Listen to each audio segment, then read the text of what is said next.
Bonjour à tous. Nous avons vu avec les 3 émissions précédentes les différents aspects des fêtes de Tishri, Elul et la lecture des Selichot, Rosh Hashanah la nouvelle année et Kippour le jeûne. Avec ce 4e volet, nous poursuivons l'exégèse autour de ces fêtes avec Sukkot, la fête des cabanes. Et comme il le fait à chaque fois, David Moyal, le rabbin de la ville de Cannes, nous explique comment et interprète notre histoire. David Moyal, bonjour. Bonjour mon cher Alexandre, et permettez-moi d'abord de souhaiter un Gmar Hatima Tova à l'ensemble de nos auditeurs. Alors David Moyal, juste avant qu'on entame cette relation et cet entretien sur Sukkot, comment vous pouvez qualifier le Kippour que nous venons de passer avec ce Covid? Parlez-nous aussi de l'organisation, de la fréquentation des offices, et puis, question subsidiaire, mais ce n'est même pas une question, je voudrais que vous nous parliez aussi de l'implication des organisateurs, qui étaient les administrateurs. D'abord, bien entendu, ça a été un Kippour particulier, de voir les synagogues, les offices, les 3 offices que nous avons mis à disposition pour respecter les distances et les règles sanitaires. C'est vrai, c'est bizarre, mais c'était nécessaire. Et je remercie quelque part toutes ces personnes qui ont entendu et écouté notre message, que ceux qui étaient dans une situation de santé précaire, ceux qui étaient fragiles ne sont pas venus. J'ai voulu les remercier. Et puis, il y a un deuxième point, c'est que il y a eu aussi ce live juste à 8 heures qui a rassemblé plus de... J'ai vu encore pas plus tard. Vous savez, ma fille est à Maastricht en Hollande, elle l'a vu. Elle vous a vu. Plus de 12 000 vues. Et donc elle a arrêté le jeûne à ce moment-là. Vraiment, ça a été magnifique. Quoi dire? Avec les distances nécessaires. Les synagogues étaient vides, c'est vrai, mais la ferveur était là. Il est vrai que je veux aussi surtout dire à l'ensemble de ce nouveau conseil, d'ailleurs je voudrais profiter de cette occasion pour les féliciter pour leur élection, tout le monde sans exception, tout le monde a participé pour que ces offices-là soient organisés dans le meilleur, je dirais dans les meilleures dispositions possibles. Tout le monde a mis son grain, si j'ose dire. Tout le monde était là. Il y avait 3 offices, il fallait les gérer, il fallait gérer la porte, il fallait gérer ceux qui venaient, qui n'avaient pas l'information, vraiment. Et d'ailleurs, nous avons même reçu les félicitations de la mairie, des services municipaux, de la préfecture. Et merci à notre président qui a orchestré tout cela et qui a fait vraiment, qui je sais jusqu'à la dernière seconde était très soucieux de l'envahissement présumé qui allait venir, mais grâce à Dieu, finalement, ça s'est très bien passé. Ça s'est très bien passé. Et on ne peut pas non plus une pensée particulière pour tous ceux qui ne sont pas venus, et je voudrais du fond du cœur remercier tous nos donateurs parce qu'ils ont été vraiment très généreux cette année. Plus que généreux, ils ont pensé à leur communauté et on leur dit du fond du cœur que Dieu vous protège et que la mitzvah que vous avez accomplie, qu'elle soit une source de protection pour toute votre famille. Et ça, c'est quelque chose qui nous a emballé parce que on se dit que quand même à Kippour, il fallait faire tourner vulgairement la baraque. Eh bien, ceux qui ont laissé les messages, ceux qui ont reconduit ce qui avait été donné l'année dernière, je veux les remercier, je veux leur souhaiter encore beaucoup de bonheur chez eux. Amen. Je reviens vers vous donc David, rabbin de la ville de Cannes. Nous allons parler des cérémonies qui débuteront ce soir, donc 4 jours après Kippour. Le calendrier hébraïque est rythmé par des fêtes d'institutions rabbiniques qui marquent des moments particuliers ou des temps forts de la mémoire du peuple juif, qu'ils soient historiques, miraculeux ou d'origine agricole. Je citerai en exemple Hanouka, La victoire des Maccabées symbolise la résistance spirituelle du judaïsme face à l'assimilation, doublée du miracle de la fiole d'huile qui a duré 8 jours. Tobi Bishvat, le nouvel an des arbres, est aussi la fête du renouveau de la terre d'Israël. Pessah, d'institution de la Torah, célèbre la sortie d'Égypte et le début de la saison de la moisson de l'orge, inaugurant le cycle agricole annuel, etc., etc. On aurait pu parler dans les mêmes termes de Purim, Lag Baomer, Shavuot ou Tisha B'Av. Sukkot, que nous célébrons donc à partir de ce soir, est mentionnée pour la première fois comme la fête de la récolte. Elle a été la première observée après la reconstruction du second temple de Jérusalem. David, Sukkot, donc, c'est la fête des cabanes, mais c'est aussi et surtout la fête des tabernacles. Comment vous voyez ça? Expliquez-moi. Oui, d'abord, il y a... Est-ce qu'il y a une différenciation entre les deux? Oui, complètement. Ou un complément? Il y a une différenciation et puis il y a un complément. Il faut se poser juste la question que l'ensemble du peuple qui a fini de terminer ses prières au moment de la Neila est totalement dans l'émotion, dans ce côté grandiose que le Kohen Gadol menait au moment de Moussaf. Ils étaient mêlés, ils avaient les yeux rivés sur lui. C'est vrai que le côté tabernacle qui était uniquement l'exclusivité du Kohen Gadol, mais le Kohen Gadol n'était que le messager du peuple. Finalement, le Kohen Gadol lui-même, lorsqu'il rentrait dans ce Saint des Saints, il apportait le message du peuple. Il était quelque part le responsable. L'intermédiaire. Il était l'intermédiaire. Il y avait une forme de complémentarité entre le peuple et le Kohen Gadol. D'ailleurs, nos textes disent que, vous savez, dans la Torah, il est marqué que lorsqu'il y avait un meurtre par inadvertance et qu'il y avait ce qu'on appelait les villes dites de refuge, ceux qui étaient enfermés dans ces villes ne pouvaient sortir qu'à la mort du Kohen Gadol. C'est-à-dire qu'il y avait une forme de responsabilité du Kohen au moment où il allait prier dans le Saint des Saints pour l'ensemble du peuple. Si sa prière avait été unanime aux yeux de Dieu et totale, eh bien, il n'y aurait pas eu ce genre de souci. Donc, vous voyez que le peuple est représenté par le Kohen Gadol, et le peuple, je dirais, souvent, on mérite, souvent on le dit, on mérite les dirigeants que nous avons. Eh bien, le peuple aussi méritait le Kohen qui les représentait. Ça, c'est la première chose. Et concernant les cabanes, finalement, les cabanes, c'est quoi? C'est au moment où l'on prie Dieu, on sort finalement de nos maisons, on sort de la partie, je dirais, où nous sommes à l'aise, où nous sommes dans la protection. Nous mettons toute notre protection vis-à-vis de l'Éternel. Et c'est pour ça que Dieu nous demande d'aller vers l'extérieur, de sortir un petit peu. Et vous savez, sortir souvent, c'est d'aller aussi de tendre la main à l'autre. C'est d'aller vers l'autre. Souvent, et c'est un reproche que l'on se fait tout le temps. On se dit, nous, rabbins, on va rester à la synagogue, on doit attendre que les gens arrivent vers nous. Non. On a cette obligation d'aller vers l'extérieur et de les ramener, de les garder quelque part vers l'extérieur pour pouvoir, à l'issue des fêtes des cabanes de Sukkot, de les rentrer par la suite à l'intérieur. Ça aussi, donc, ce message, finalement, il est complémentaire entre le Kohen Gadol et le peuple. David, quel symbole représente réellement la soukha? La soukha, c'est une forme de protection. Protection divine. C'est la protection divine. On connaît la source de la soukha. On sait que ce sont ces nuages de gloire qui ont accompagné le peuple tout au long de son errance. Mais je vais même vous dire quelque chose de très particulier. En réalité, la fête de Sukkot aurait dû avoir lieu juste après Pessah.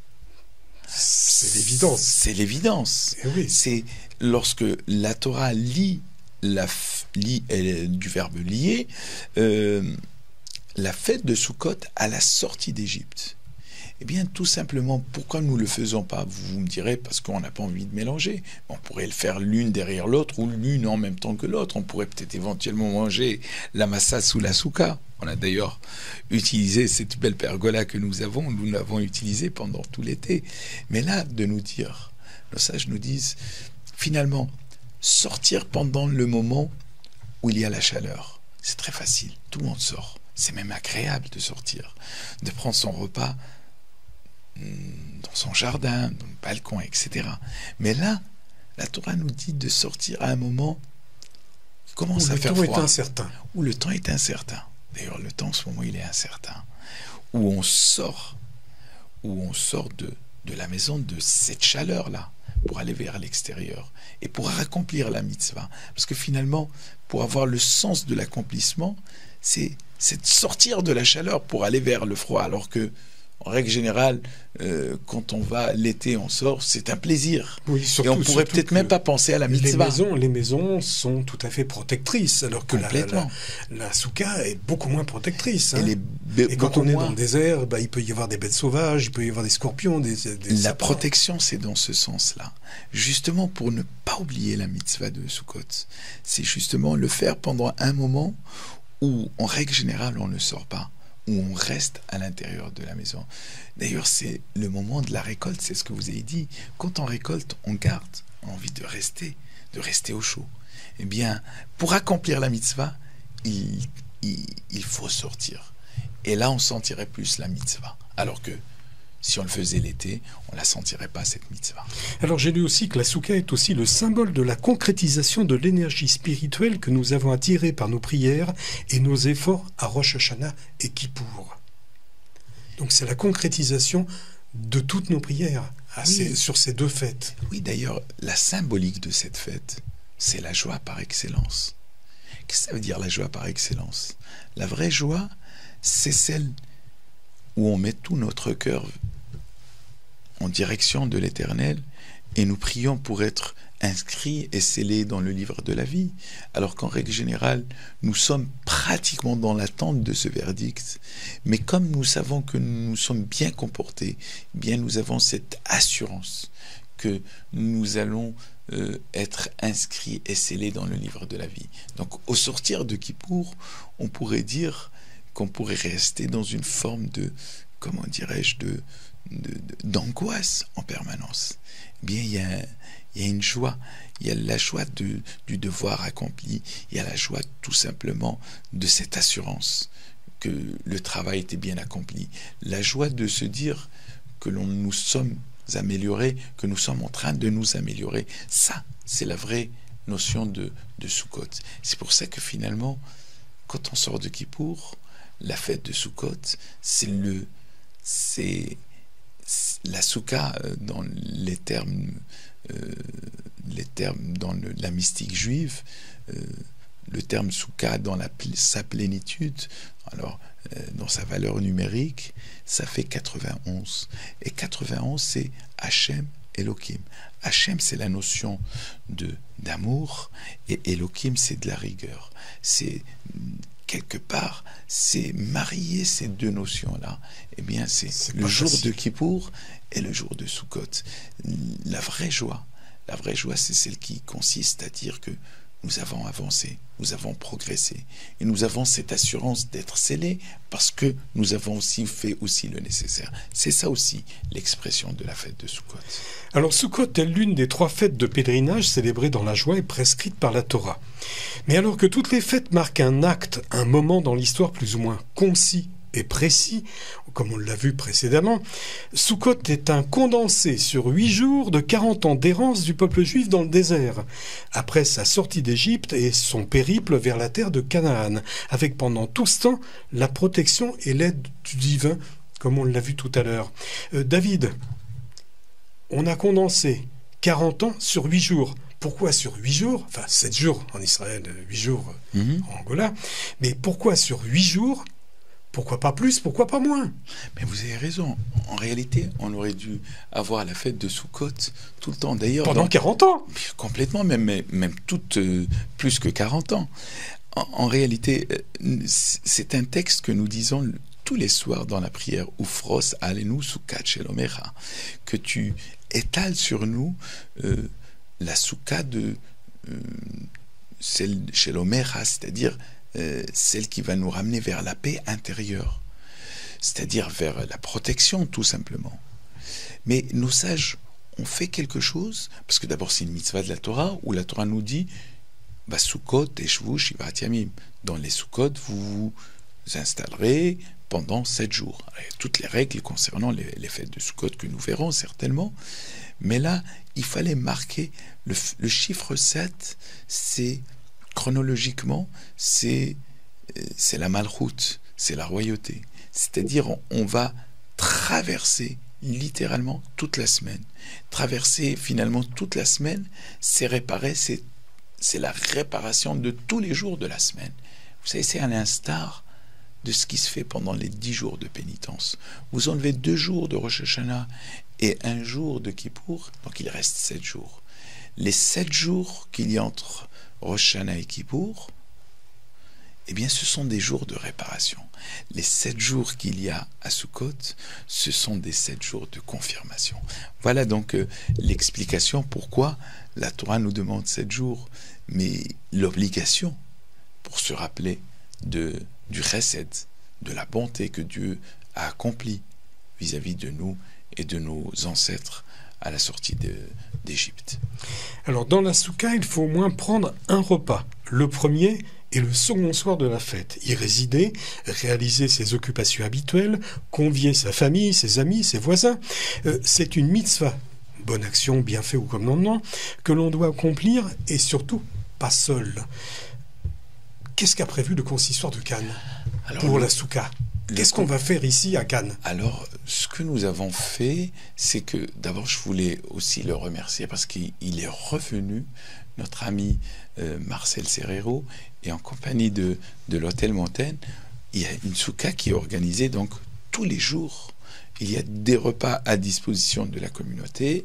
Bien sûr, il faudra contacter le traiteur tous les jours, tous les matins et soirs, donc midi et soir. Et puis, bien entendu, nous avons les traditionnels repas de la communauté, du Talmud Torah, de la Viso, des jeunes, etc., etc. Mais ce qui est important, et ça il faut le souligner, c'est qu'il y a une obligation de manger dans la souka les 2 premiers soirs en ce qui nous concerne. C'est-à-dire, pour accomplir la mitzvah de la souka, il faudra obligatoirement manger, faire le kiddush le vendredi soir, donc ce soir, et samedi soir et demain soir. En dehors de cela, lorsque l'on doit prendre un repas, ce qu'on appelle un repas, c'est-à-dire du pain avec ce qu'on appelle un repas, c'est soit avec du pain, une quantité, ou bien une grande quantité de mésonotes. En tout cas, dans la direction, dans la halakha sfarad, si vous voulez, nous faisons la bracha qui est l'Ishev Basuka uniquement lorsque l'on fait un repas. En dehors de cela, lorsque l'on va manger des aliments qui ne sont pas faits des 5 céréales, on pourrait les manger même à l'extérieur de la souka. Mais si on a une souka, tant qu'à faire profiter. Autant manger en dessous. Autant manger dans la souka. Mais je voudrais aussi rappeler à nos amis auditrices et auditeurs que lorsqu'il pleut, il n'y a plus l'obligation de manger dans la souka. Donc espérons que ce soir, on a un temps un petit peu bizarroïde. Espérons qu'on puisse trouver un petit moment, au moins de faire le kiddush, de manger une certaine quantité pour accomplir la mitzvah de la souka. En dehors du repas, il est prescrit d'accomplir sous la souka pendant 7 jours la mitzvah des 4 espèces. Pour cela, on réunira l'étrog, le loulav, les hadassim et les haravot.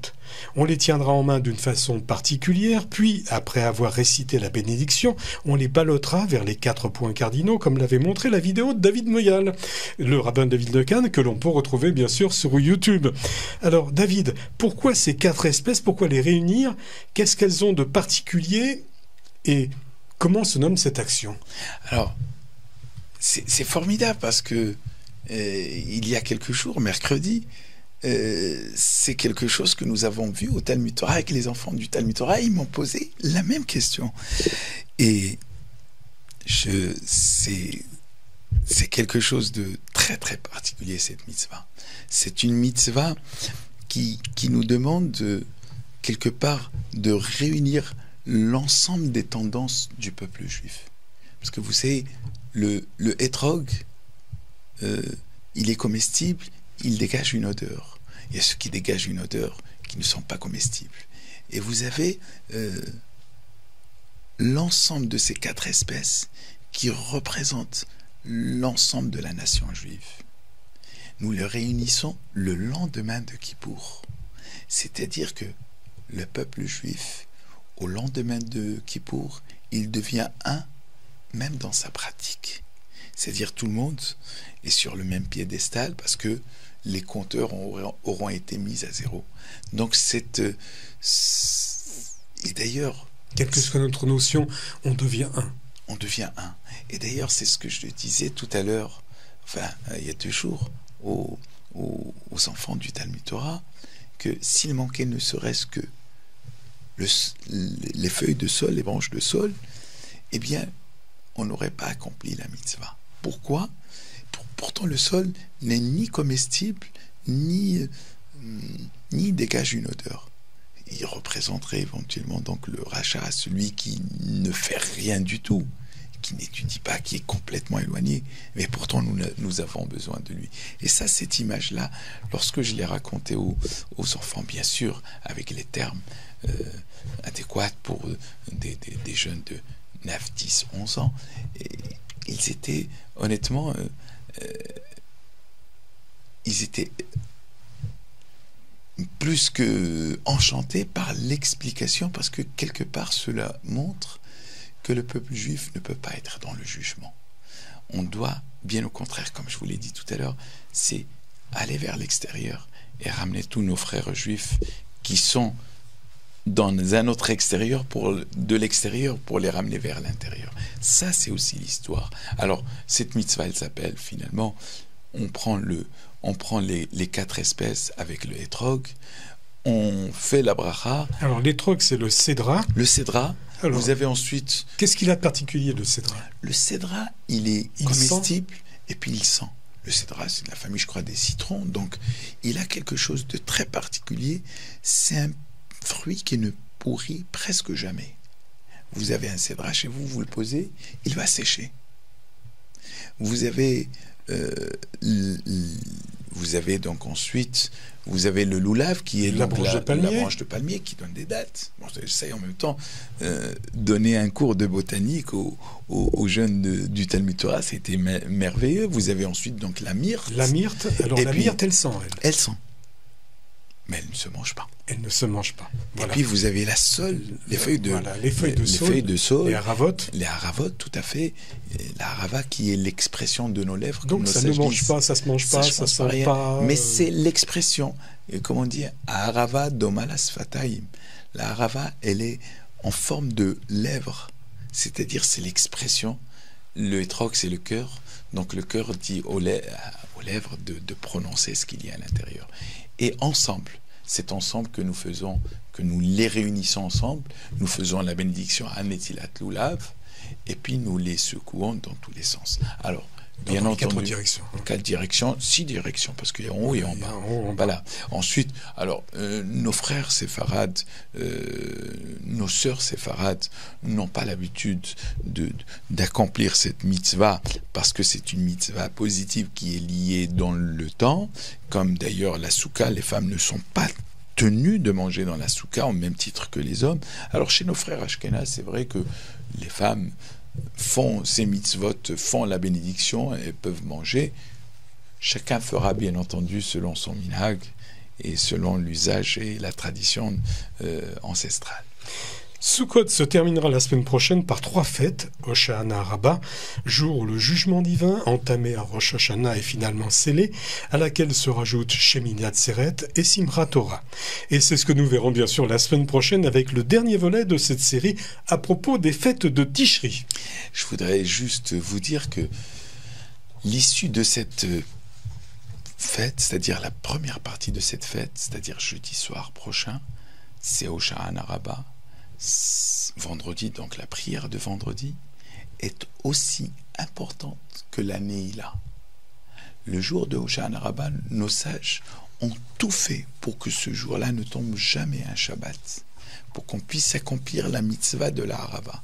Donc, j'invite tous ceux qui n'ont peut-être pas eu le temps de venir participer avec nous à Kippour, parce qu'on sera certainement à l'extérieur pour faire l'office, si le temps bien sûr le permet. Et puis il y a le shofar aussi ce jour-là. Il y a la veille les slichot avec le shofar. Donc c'est un jour très très particulier au Hosha'ana Rabbah. C'est le jour finalement où Dieu nous scelle définitivement dans le livre de la vie. C'est ce que je souhaite à l'ensemble de nos amis auditrices et auditeurs de la radio. Merci David, merci pour toutes ces explications. Voilà, vous retrouverez le podcast audio de cette émission ainsi que les 3 précédentes et même celle de la semaine prochaine, mais ce sera qu'à partir de la semaine prochaine, sur le site internet de RCN, votre radio. Pour les podcasts vidéo de ces mêmes émissions, ce sera sur la chaîne Judaïkan de YouTube ou alors plus facilement sur le site du Consistoire de Cannes. Un grand merci David, le rabbin de la ville de Cannes, pour ses explications, analyses et commentaires et surtout pour votre disponibilité. À vendredi prochain et d'ici là, bonne semaine à tous et Shabbat Shalom. Shabbat Shalom et Chag Sameach. Chag Sameach.